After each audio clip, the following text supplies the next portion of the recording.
बड़ा हमें सहयोग किया, उनके प्रति भी हम कृतज्ञता व्यक्त करते हैं। हम वृद्धों की छीण आवाज को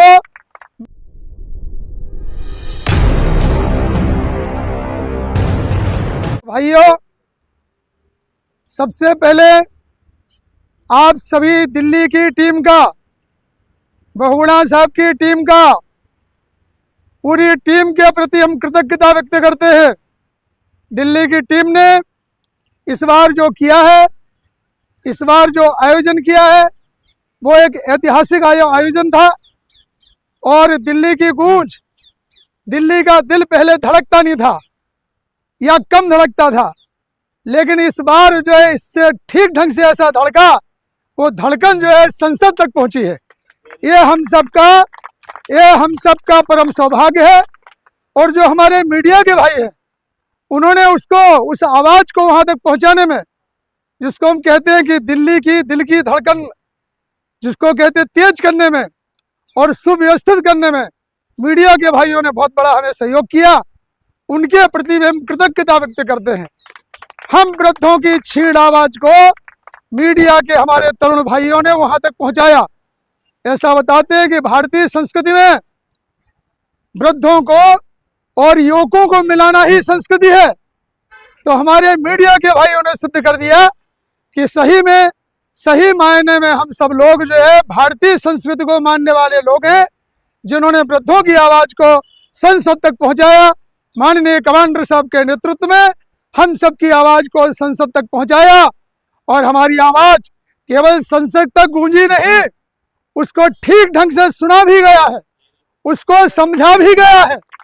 अब केवल उसका रिजल्ट जो है आना बाकी है, और हम सब लोग न्याय की प्रतीक्षा में हैं कि जल्दी से हमें न्याय मिले, और जिससे कि हमारे जो वृद्ध पेंशनर्स हैं, उनके जीवन में, उनके चेहरे पे एक मुस्कुराहट आ जाए। इसी भावनाओं के साथ में एक बार फिर आप सबके प्रति हम कृतज्ञता व्यक्त करते हैं। समय अपने पास में काफी देर से आप इंतजार कर रहे होंगे, समय अपने पास में कम है, तो सबसे पहले हम हमारे जो नेशनल चीफ कोऑर्डिनेटर हैं श्रीमान नरगुण साहब, उनसे प्रार्थना करेंगे कि वो हमें मार्गदर्शन करें। माननीय नरगुण साहब, जोरदार तालियों के साथ स्वागत। बोलिए सर, इंग्लिश बोलिए। Making this particular event very successful. All the credit goes to Bahuguna ji and all Delhi people. This time, the real work has done and our message has gone to government in a right time. Why I am telling is, session will be there up to 22nd. This is the right time that we organize this particular activity, and our message has reached already, and Labour Ministry has already asked us to not to continue our hunger strike. Accordingly, we have stopped it. We, the Central Committee members, have decided what further action has to be taken. ऐसे कि उन लोग करतूं बोलने के बाद घर में जाके बैठे तो काम नहीं होगा, वही सोच के हमने इमरजेंसी मीटिंग बुलवा के फिर दिल्ली में सब लोग लीडर्स आए, और जो मंत्री लोग हैं, जो एमपी लोग हैं, उनसे मिल रहे हैं। इतना जल्दी होता उतना जल्दी ये काम करवाने के लिए हम रात और दिन वैसे ही काम कर रहे हैं, और बहुगुणा जी हमको बहुत इसमें हेल्प कर रहे हैं। दिल्ली तो भारत का कैपिटल है, आपके कैपिटल मेंबर्स है, आप लोग कितना हेल्प करेंगे हमारा सक्सेस रेट उतना ही बढ़ेगा। बहुत संतोष हुआ आप सबसे मिलके, और हमारी लड़ाई ऐसे कंटिन्यू करेंगे। बाद में हमारी जीत जो आता है वो सब मिलके हम सेलिब्रेट करेंगे। धन्यवाद। पता है कि आज हमारी ये दिल्ली की केंद्रीय कार्यकारिणी की प्रॉपर दिल्ली की मीटिंग है।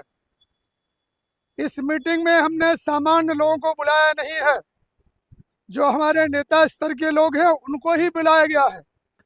माननीय कमांडर साहब आपको कुछ टास्क देना चाहते हैं। टास्क क्या है कि जो हमारा आंदोलन हुआ, ऐतिहासिक आंदोलन हम सब ने मिलकर किया, जिस आंदोलन में पूरे भारतवर्ष के 28 राज्यों से 27 राज्यों में हमारा काम था, एक और राज्य बढ़ गया है, 28 राज्यों के प्रतिनिधि वहां आए थे। आप सबको पता है कि करीब 140 के आसपास ट्रेनें रद्द होने के बाद में भी, इतने ढेर सारे रिजर्वेशन कैंसिल होने के बाद में भी प्रत्येक राज्य से हमारे प्रतिनिधि आए, और वो लोग आए थे, ध्यान सुनिए हमारी बात को, उसमें से 99%, हम तो कहते हैं कि 99.99% वो ऐसे वृद्ध लोग थे जिनके पास में सादा मोबाइल है, उनके पास में सब स्मार्ट मोबाइल भी नहीं है। ऐसे वो लोग थे, आपकी लड़ाई लड़ने के लिए आए थे। और जो बाकी हमारे भाई हैं, आपको पता होगा 001% जो भी हैं, वो व्हाट्सएप पे रहते हैं, सोशल मीडिया पे रहते हैं, और बस उंगलियां भी नहीं चला पाते। ये बड़े दुर्भाग्य की बात है। तो आप जो है हमको माननीय कमांडर साहब कुछ आदेश देंगे यहाँ से। क्या आदेश है? आपको पता है कि हमारी जो डिमांड है, ध्यान सुनिए हमारी बात को, आपको सबको पता है कि ये जो हमारी डिमांड है मूलतः भारतीय जनता पार्टी ने उठाई थी 2012-13 में। सत्ता में आने के बाद में उन्होंने इस काम को छोड़ दिया, और उसी काम को माननीय कमांडर साहब ने आगे बढ़ाया और एक ऐसा संगठन बनाया कि जो प्रांतों से उठ के, भाषा से उठ के, लिंग से उठ के, जाति से उठ के, माननीय कमांडर साहब ने 27 राज्यों के 28 राज्यों के लोगों को, सभी पेंशनर्स भाइयों को एक सूत्र में जोड़ा। ये पूरे विश्व का वृद्ध लोगों का सबसे बड़ा जो है संगठन है, इससे बड़ा कोई संगठन नहीं है। लोग कहते हैं आरएसएस का संगठन बहुत बड़ा है, हम तुलना नहीं कर रहे हैं किसी से, लेकिन हमारा ईपीएस 95 का भाई हर गली में है, हर गांव में है, हर गांव में आपको औद्योगिक क्षेत्र का रिटायर्ड कर्मचारी मिलेगा। इतना बड़ा विशाल और विराट संगठन है ये हमारा समूह है, इतना बड़ा, जिसको माननीय कमांडर साहब ने एक सूत्र में बांधा। किसी प्रकार का कोई भेदभाव नहीं है। हमारे इसमें रीजनल डायरेक्टर जैसे लोग हैं और जो है पियून जैसे लोग हैं, कोई दीवार नहीं है, कोई जो है पद की दीवार नहीं है, कोई किसी प्रकार की कोई दीवार नहीं है, और सब भाइयों को एकता और समता के सूत्र में बांधते हुए, समता और एकता के सूत्र में बांधते हुए इतना विराट संगठन बना दिया है कि आज जो है 7 वर्ष की उम्र में, हमारी उम्र कितनी है, कमांडर साहब के संगठन की उम्र 8वां साल चल रहा है, 8 साल की उम्र में इस छोटे बच्चे को इतना दौड़ा दिया कि जाके प्रधानमंत्री तक, संसद तक अपनी आवाज को पहुंचा सके। ये पूरा से कमांडर साहब के प्रति हम कृतज्ञता व्यक्त करते हैं। तो हम आपको ट्रैक क्या है हमारा, ध्यान सुनिए कि यह मुद्दा भारतीय जनता पार्टी में उठाया था 2012-13 में। होशियारी समिति बनी, जोर जोर से नारेबाजी हुई कि मिनिमम 3000 पेंशन डीएस के साथ में देना ही चाहिए। इसके बाद में सत्ता में आने के बाद शायद जो है उस बात को वो भूल गए हैं, इसलिए फिर से कमांडर साहब ने माननीय प्रांत प्रधानमंत्री जी को याद दिलाया।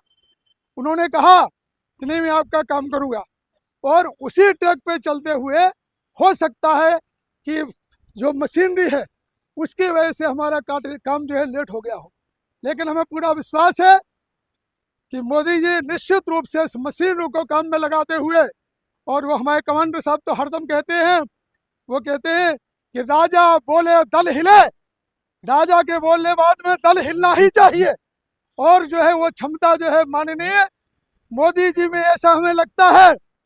हमने अपना कर्तव्य पालन किया, अब वो अपना कर्तव्य पालन कितना करते हैं ये उनकी जवाबदारी है। आप लोगों ने देखा होगा कि जब हम किसी व्यक्ति विशेष की शरण में जाते हैं, तो जिसकी शरण में जाते हैं उसका काम बनता है कि जो शरण में आया हुआ व्यक्ति है उसको उठाए, उसको गले से लगाए, उससे पूछे कि भैया क्या तकलीफ है आपको। तो हमसे ज़्यादा जवाबदारी अब सरकार की है, मोदी जी के उन्होंने सोचना चाहिए। अब आपको हम यही बताना चाहते हैं कि यही काम, इसी काम को माननीय कमांडर साहब आगे बढ़ा रहे हैं। अब जो है बीजेपी के हमारे जो भाई हैं वो हमको कह के, जिसको हम कहते हैं कि हमने 1000 रुपये की पेंशन कर दी है, ये तो हमारे जख्मों पे नमक छिड़कना है।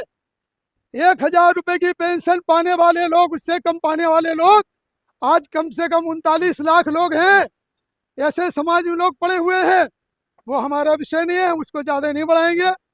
और जो 7.5 प्लस दिए है, उतनी रकम पेंशन फंड के ब्याज से दी जा सकती है।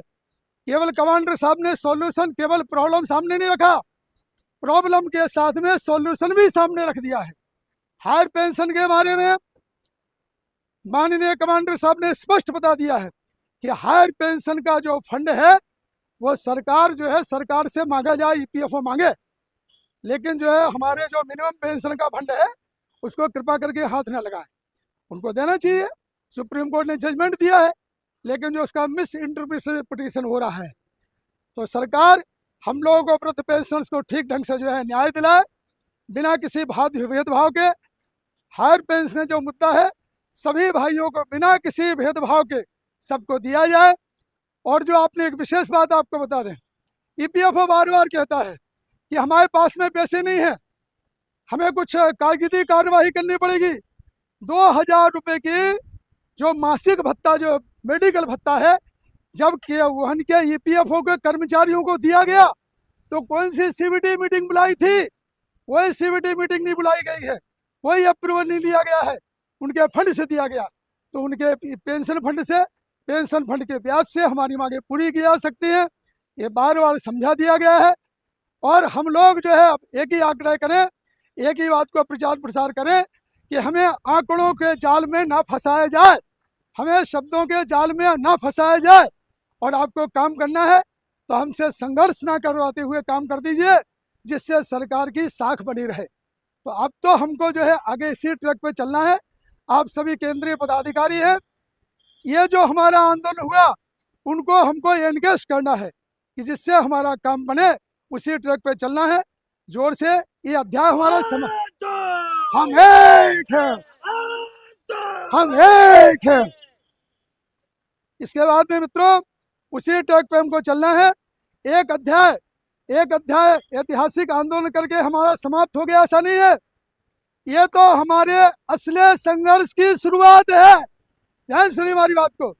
हमारा संघर्ष जिस दिन वहां हमने अनशन समाप्त किया, वहां से हमारे संघर्ष का एक नया अध्याय शुरू हो गया है, और वो जीत का अध्याय है। शौर्य और धैर्य, ये दो जो है जो चक्के हैं, जो पहिए हैं, उन दो पहियों के आधार पर हमारा वृद्ध पेंशनर्स का जो विजय रथ है माननीय कमांडर साहब के नेतृत्व में आगे बढ़ रहा है। हमें निश्चित रूप से विजय मिलेगी। इतनी बात कहते हुए हम अपनी वाणी को विराम देते हैं। माननीय कमांडर साहब से प्रार्थना करते हैं कि वो हम सबको मार्गदर्शन करें। Thank you.